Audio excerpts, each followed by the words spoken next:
Mark Ronson, thank you so much for joining me. This is very exciting. Welcome to the big weekly roundup. Thank you very much. It's very exciting. This is my second ever TV Zoom interview. It feels good already. Oh, well, that's good. Where in the world are you? Because you're always somewhere exotic. Yeah, I'm in New York City, which is, I guess, sort of exotic. It's where I live, though. It's freezing cold. It doesn't feel very exotic, but it's great. Well, you're in the guise as one half of Silk City.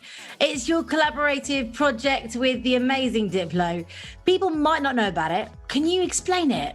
Yeah, so Silk City is this project that Diplo and I started together about 3 years ago. And I've known him for nearly 20 years, and we met at this diner in Philadelphia called Silk City. So when we were trying to come up with a name for it back couple of years ago, I was like, what was the name of the diner that we met at? And he wrote back Silk City, and I was like, and we're still talking about what our name should be? Like, that's the coolest name ever, that diner. So I really love this side project. I really do. You must tell me about 20 years of Diplo. Has he changed? Have you changed? Have you both changed? I'm sure there's some good throwback pictures. Yeah, I mean, the first time that we met, every time we get together, and from the early times we met, we always bonded over music. We both have that kind of like slightly record nerd mentality. You got to know about every old funk and soul and jazz record, and he really knew all his stuff. In fact, the first time we met him, I found it kind of annoying because he just kept one-upping me on all the stuff. And I remember leaving and going to my friend,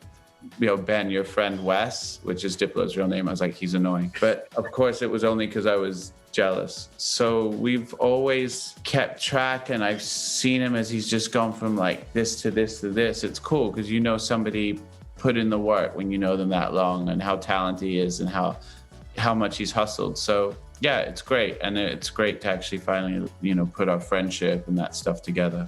Oh, that's amazing. Well, the song that you've created with our very own Brit, Ellie Goulding, New Love. How did that happen? Because you're all just fantastic. You've did the triple threat, you three together. Yeah, well, the first time I ever went in the studio with Ellie was maybe 12 years ago, like just when she was starting out. I heard her song Under the Sheets and I loved it. And I was working on my album in New York, and I said, come out to Brooklyn, come to the studio, let's make some music. So she came out, and I think on the very hottest day of the summer, I said, do you want to walk across the bridge today? We walked across the Williamsburg Bridge, and we were both so drenched in sweat. And I think she might have even thought that I was testing her. If she makes it across the bridge, then we can make music. But ever since then, she's obviously, she's blown up. She's become an international superstar. And so what happened? Did you have to convince her to be on this track with the two of you? Or was it just a WhatsApp? Was it a DM? Was it a phone call? She had heard these chords. Me and Diplo worked with these great producers as well called the Picard Brothers. And they worked on some other Silk City stuff. And they had this little track, these chords that are in the song that I loved for so long. And Ellie did something over them, and it was maybe going to be a remix for her. And then Diplo and I heard it, and we were like, let's finish this and make it a Silk City song. It's so great. So that's really how it came about. The video is all about Ellie. She does dress up in several different outfits, but you two do make a little cheeky surprise.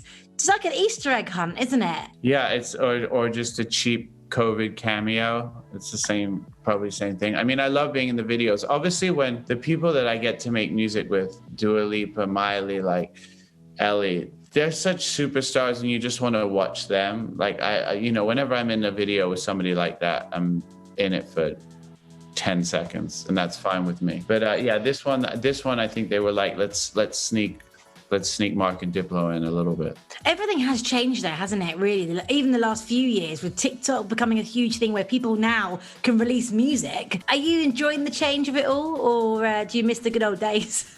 I like both. I think that evolution is it's always going to happen, with or without you.